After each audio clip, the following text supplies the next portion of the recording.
నమస్తే. Welcome to Rudra TV.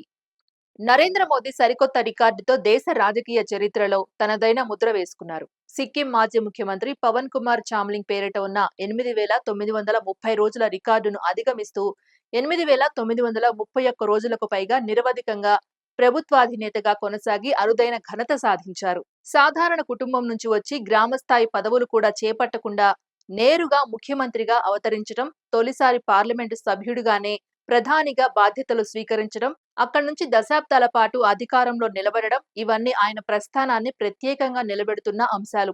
2001లో Gujarat ముఖ్యమంత్రిగా బాధ్యతలు చేపట్టిన మోదీ వరుసగా 3 అసెంబ్లీ ఎన్నికల్లో గెలిచి రాష్ట్రాన్ని అభివృద్ధి దిశగా నడిపించారు. కచ్ భూకంపం వంటి విపత్తును అవకాశంగా మలిచి పెట్టుబడులను ఆకర్షించడం, నిరంతర విద్యుత్ సరఫరా, వ్యవసాయ మార్పులు, పారిశ్రామిక అభివృద్ధి వంటి చర్యలతో గుజరాత్ నమూనాను దేశవ్యాప్తంగా ప్రసిద్ధి చేశారు. అదే ఆధారంగా 2014లో దేశ ప్రజల విశ్వాసం గెలుచుకుని ప్రధానిగా అవతరించి 2019, 2024 ఎన్నికల్లో కూడా వరుస విజయాలతో తన ఆధిపత్యాన్ని కొనసాగించారు.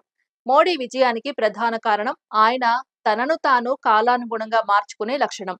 ప్రతి దశలో ప్రజల భావోద్వేగాలు, అవసరాలను అర్థం చేసుకుని తన ప్రతిఛాయని తీర్చిదిద్దుకున్నారు. ఒక దశలో హిందుత్వ భావజాలానికి ప్రతీకగా నిలిస్తే మరో దశలో అభివృద్ధి నాయకుడిగా ఎదిగారు.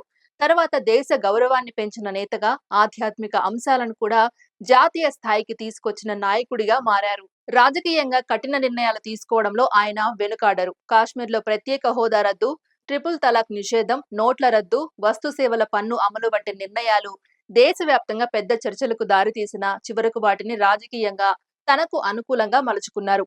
అదే సమయంలో పరిస్థితులకు అనుగుణంగా వెనక్కి తగ్గాల్సిన సందర్భాల్లో వెనక్కి తగ్గడం కూడా ఆయనకు తెలుసు. ప్రజలతో నేరుగా అనుసంధానం కల్పించుకోవడం మోదీ ప్రత్యేకత.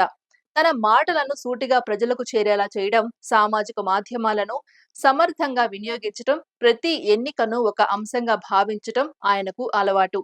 ఎన్నికల రాజకీయాల్లో ఆయనకు ప్రత్యేకమైన దృష్టి ఉంటుంది. ఒకసారి గెలిచాక విశ్రాంతి తీసుకోకపోవడం, వెంటనే తదుపరి పోరాటానికి సిద్ధమవడం, ప్రతి రాష్ట్రంలో అక్కడి పరిస్థితులకు అనుగుణంగా ప్రచార పద్ధతిని మార్చుకోవడం, తన పనితీరును స్వయంగా అంచనా వేసుకోవడం ఆయనను ఇతర నాయకుల నుంచి భిన్నంగా నిలబెడుతోంది. ఆయన నాయకత్వంలో భారతీయ జనతా పార్టీ కూడా రూపాంతరం చెందింది. ఒక వర్గానికి పరిమితమైన పార్టీగా ఉన్న స్థితి నుంచి అన్ని వర్గాలను ఆకర్షించే స్థాయికి తీసుకువచ్చారు.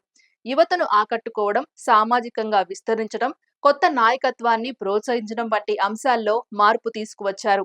సాధారణ జీవితం నుంచి ఎదిగి దేశ అత్యున్నత పదవిని అలంకరించడం వల్ల ప్రజల్లో ఆయనపై ప్రత్యేకమైన గౌరవం ఏర్పడింది. అవినీతి రహిత పాలన, కష్టపడి పనిచేసే నైజం, ధైర్యవంతమైన నిర్ణయాలు తీసుకునే స్వభావం ఇవన్నీ కలిసి ఆయనను బలమైన నాయకుడిగా నిలబెట్టాయి. ప్రత్యర్థులు ఆయనను తగ్గించాలనుకున్న ప్రతిసారి మరింత బలంగా తిరిగి రావడం ఆయన ప్రత్యేకతగా మారింది.